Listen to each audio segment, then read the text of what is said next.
So the heart of Rohini Nakshatra is something like this on the screen. Its temperament is Manusya, mean everything about the human level, everything to do with humanity. Because we have so many things on earth. You can play at the physical level, you can play at the abstract level, you can play at the human level. Think of these three things when it comes to nakshatras. Okay? So the temperament of Rohini is Manusya. Now we are talking Taurus, art of Taurus.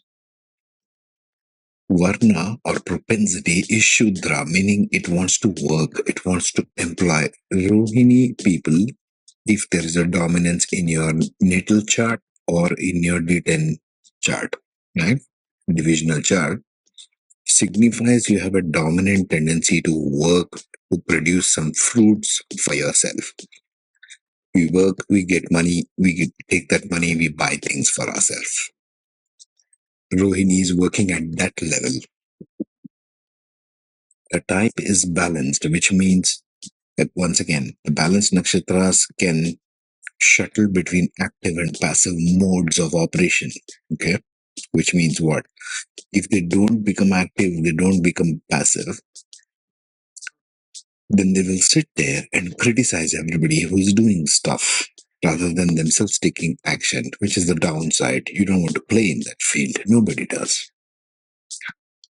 Therefore, you need to understand the drive of Rohini. It is Srishti, which means it wants to create something. It is here to create something. If you have more planets or points in Rohini, be it natal or D10 chart, it doesn't matter. It's the same signature of the nakshatra itself.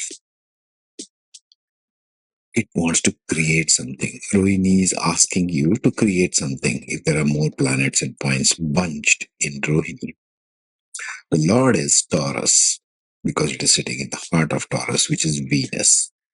Venus is a Brahmana planet by itself. So it is asking you to develop some knowledge and wisdom about things. If you have got too much of Rohini dominance in your charts, it means you should focus yourself on getting knowledge and wisdom, which is Venus like. Knowledge and wisdom, as per Vedic astrology, has got two types of planets, Jupiter and Venus. They are both are naturally benefic, but they are asking you to do different things. Jupiter goes at the wisdom conceptual level of knowledge. Venus goes into wisdom and knowledge of aesthetic things, art, creativity, food, finance. You look at the professions of Rohini just for a second there. Finance and banking, arts and music, food and hospitality, luxury goods and fashion, agriculture and land related professions, counseling and therapy kind of professions. Most of the professions listed there are all very earthly, very Venus like. You can see the signature there. Because it is a propensity is Shudra, it wants to create and experience material existence pleasures. Venus also stands for pleasures, material pleasures, sensual pleasures, all the five senses. When we say material pleasures, what do we mean? Finally, when we human beings, we tend to translate everything to the five senses. Everything should be pleasing to the senses, the taste, the touch, the smell, the perfumes, let it be. Arts and music, pleasing to the ears. Finance and banking, I'm trying to get the Shudra aspect there. Okay. Now we come to the life lesson part, which is the most crucial. Life lesson always ties for every nakshatra to the type and tribe. Remember this. So, life lesson of Rohini is nurturing inner love, their own self, bringing love from themselves, which is to say, they have a lot of charm and magnetism. They need to nurture their inner love in the form of their own charm and magnetism to produce fruit that feeds the world. Okay? This is the life lesson of Rohini. These are all very mystical. You need to think about this more and more, you'll get more and more knowledge. So the type is balanced, drive is Srishti. What do you need to create? Srishti means you need to create something. What is that something in case of Rohini? It is to produce the fruit that feeds the world. That's why they have all of these professions: finance, banking, arts and music, food and hospitality, luxury goods, agriculture. These are all production. And its Varna is Shudra. That means it's asking you to produce something. You have to work to produce that. But how you produce is you nurture your inner love, your charm. So let's go to the D10 box over there in the right hand top corner. What does that mean? Where will Rohini shine, you think, in the D10 angles here? Varuna is one thing: excellent communication skills, adaptability, be able to connect with others at work. It needs to do that because it's a Manushya Gana. It needs to create something at the human level. Manushya plus Srishti. Okay, it'll do well in Varuna. Also, it'll do very well in Kubera, 18 to 21 degrees in your D10 chart. If there are many planets and points, especially Venus and Jupiter, if it is there in Rohini, what is it signifying? Kubera, financially astute, commercial mind. The ones who are here to create different kinds of financial knowledge, probably. Venus. I'm trying to tie in my mind the Venus aspect of knowledge and wisdom, which is aesthetic, finance, arts, music, agriculture, land, into the Kubera aspect, financially astute. You may be in any financially astute in any one of these fields. That would be one. They could also be good in Asura angle, 9 to 12 degrees. Why? Because it is a Shudra kind of potential. Okay, so which means it's more of competitive spirit, drive to succeed, ambitious, change makers to traditional ways at work. They can also do that because they got the power of Shudra and of Brahmana. This is why I find it so funny that people are going around telling Brahmana or Shudra is an inherited stuff. As per Vedic astrology, that's utter nonsense. There's no such thing. If you believe in astrology, if you believe in nakshatras, you'll stop ranting such stupid nonsense. Look at this nakshatra, for example. Its potential is Shudra, okay, but its drive is Srishti, and it is God, Lord is Brahmana. How can the Lord be Brahmana and the drive be Shudra? You need to think about these things, right? Because nakshatra is basically giving a propensity. It's giving a life path. It's giving a soul purpose. It's giving a direction. And all we are here to do in this entire playlist is to step by step. Next, let's take the next part, Mrigashirsha, the fifth nakshatra in Vedic Abhishek. So, Hasta Nakshatra, the 13th nakshatra. Let's start from the top. The temperament is Dev, which means it wants to find out higher meanings, which means the drive is to always intuitively tune into the higher knowledge aspects. Hasta is very good at this, okay? It will do this, Hasta, invariably. All the Iganas will do this. The Varna or the propensity is Vaishya, means it still wants to trade. Hasta is interested in commercial aspect. Hasta in your ascendant or moon will always think, well, what do I gain from this? Right? The commercial mind, the propensity, the Varna, or the drive of the planet itself. If it's Vaishya, remember, it's a business-like mind. It's thinking about gain and loss. What do I gain from this? That's a trade and commerce mindset. Now, when its type is passive, again, like the balance nakshatra, which was Uttar Falguni previously, Siv nakshatras can get very cynical about other people's success or other people's activities. Oh, he or she has this and this talent and I don't. Well, you have. You're not using it. You're sitting there criticizing everybody else. Virgo loves to criticize and nitpick. This nakshatra falls in Virgo, so it is very good at criticizing or being critical of others.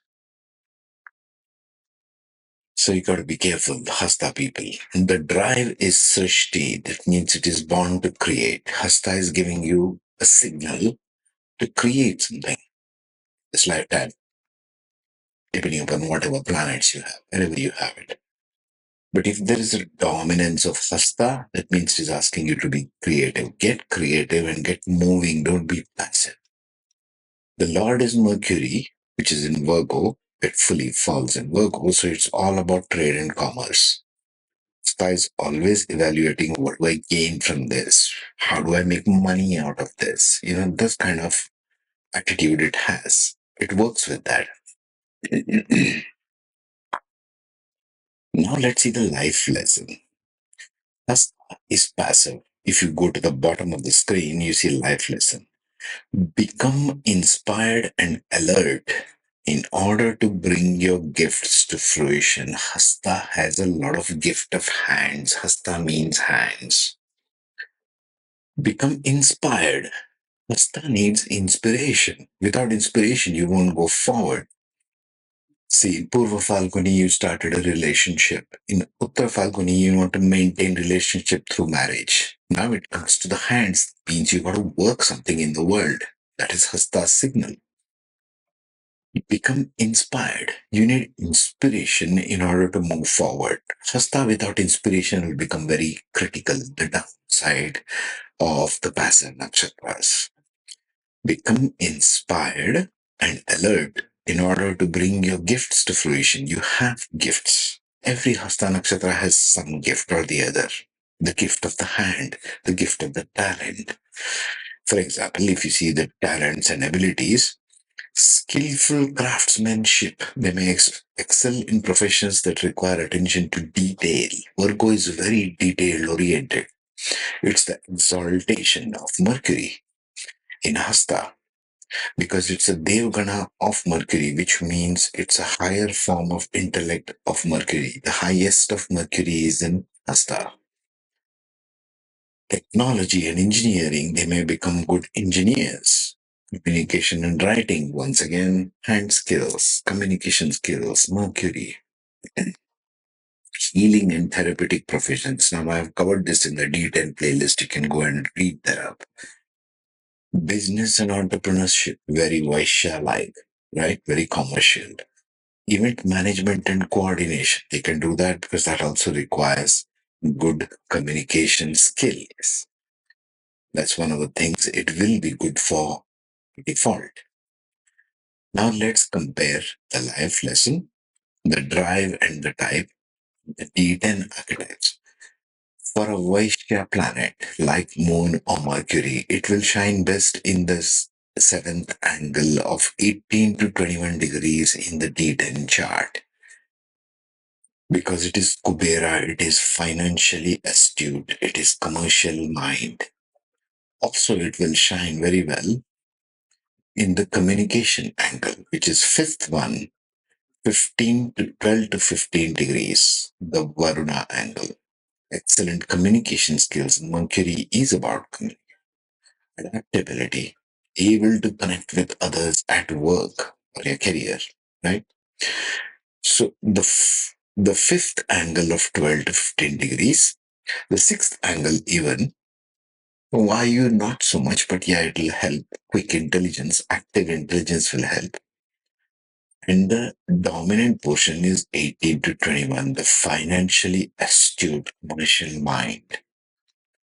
That's the drive of Hasta. Okay, so to wrap it up, right? Hasta will be a very Vaishya-like planet. Nakshatra. If there is a dominance of Vaishya planets like Moon and Mercury, you'll be very commercial oriented. If there is a role of more of Venus also, then you will be able to communicate and do things like event management, like communication and writing also, or craftsmanship. Watch for your ascendant and your moon, and moon and Mercury placements in this. This will help you guide your planets where you want to shine. Every nakshatra is here to shine in some form of passion. You just need to find out where. In the videos that I'm making, all of this stuff is to help you guide that part of functioning that you need to adapt in your life. Okay. Next, we shall take up the 14th nakshatra of Chitra. Meantime, take care, be safe. Hey, my mind is running here and there, too much coffee. See, the temperament of Shravana Nakshatra is Devgana, which means it is drawn more towards wisdom, which means it wants to elevate its thoughts to a higher level. As a natural drive, all Devganas have it. So it wants to achieve a higher level and plane of thinking, higher level of wisdom, sort of a graduation from what it already has or what it has already learned, because Shravana is all about wisdom and learning, and it wants to take it a notch up. Okay. The varna or the propensity of Shravana is mlecha, meaning it's unorthodox. It is maverick, right?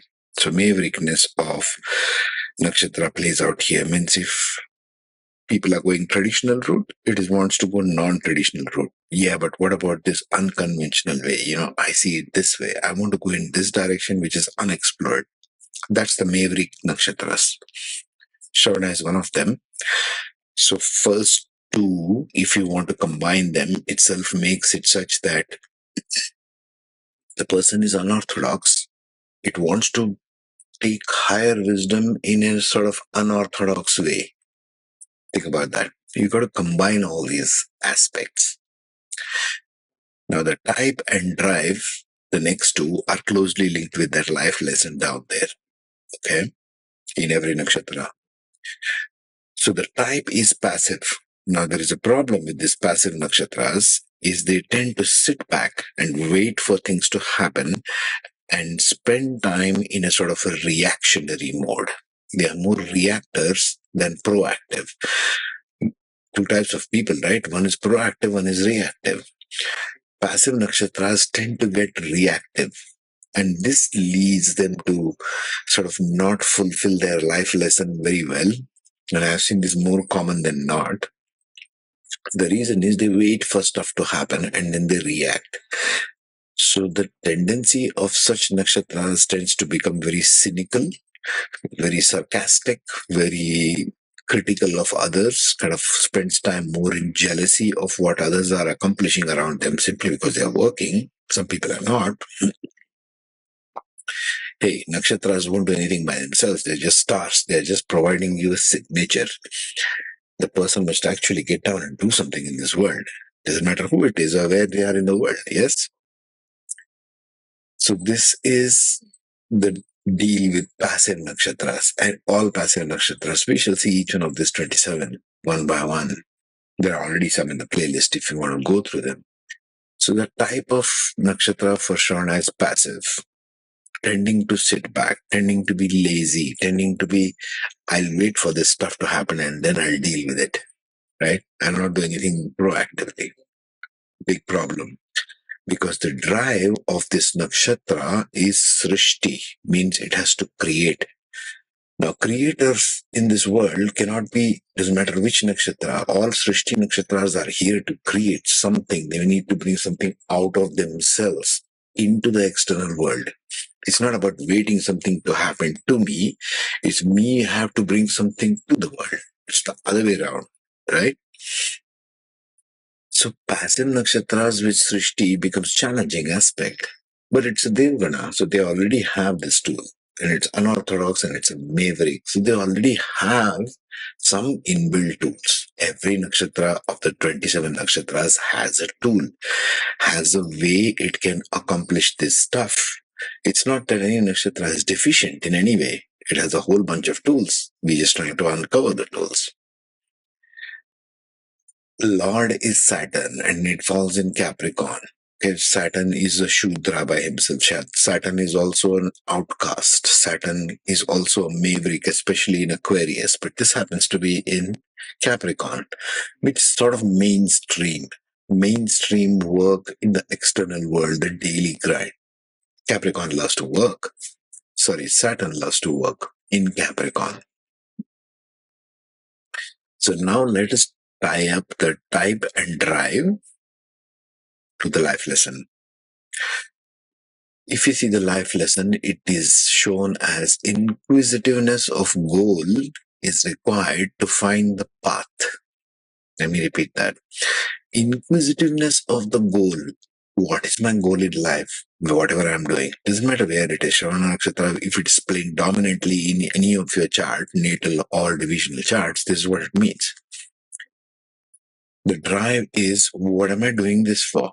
The goal is first required for the Shravana Nakshatra. Not the same case with every Nakshatra, by the way. Inquisitiveness of the goal, meaning you have to get curious about where you're going with stuff. That is needed as a catalyst. Every Nakshatra has a buried catalyst. Okay. Inquisitiveness of the goal is required in order to find the path, their path. Whatever their path is, there is nothing like the path. It means for them, wherever they are individually in the world. Because once the inquisitiveness of the goal pictures in, now you have a situation where you can create, where you have fulfilling the drive of the nakshatra, srishti, you want to create. Then you will get out of that passiveness and you will accomplish that creation in your own style, in your own unorthodox, maverick, unconventional style. Sort of a Rahu and Ketu style of doing things. So obviously, Saturn, Rahu, Ketu will do very well in Shravana because it gives them the drive. Not so much Ketu, but more Rahu. Because Ketu is already kind of detached from everything else. It doesn't want to do anything to do with the world. You need Rahu there, you need Saturn in Shravana. Okay, so if we take the D10 archetypes to finish up, okay, which ones will do well for this? Because it is a Mlecha Nakshatra, it will do very well in 9 to 12 degrees in the D10 chart, especially if there is Saturn there. It will give them something to do. Rahu will also do very well there because it's an Asura. It wants to go out there and do stuff, something which needs to drive it. Maybe a little bit of Mars, thrown in there. Mars wants to go out there and get stuff done. So that will do well there. Also, which will do well is Vayu Nakshatra, Vayu angle. 15 to 18 degrees, dynamic, flexible, quickest to adapt and active intelligence. Devganas need active intelligence. If Jupiter and Venus are sitting in that angle in D10 chart, in Shravana Nakshatra, it gives them that propelling energy because Devganas need some intellectual capacity. They are all about intellectual capacity, but it needs to be complemented, substituted with some action. Action is where the passive nakshatras all have a challenge with. Okay. Then they can do all of the stuff listed in the talents and abilities. I'm covering this in D10 playlist if you want to go through that. But what dictates the terms and conditions, the T and C for Shravana Nakshatra is this. The tying between type and drive as well as the life lesson. In every nakshatra, you will see this. It's like a rhyme. It's like a rhythm in the stars. All right. So I will see you in the next. Meanwhile, take care. Be safe.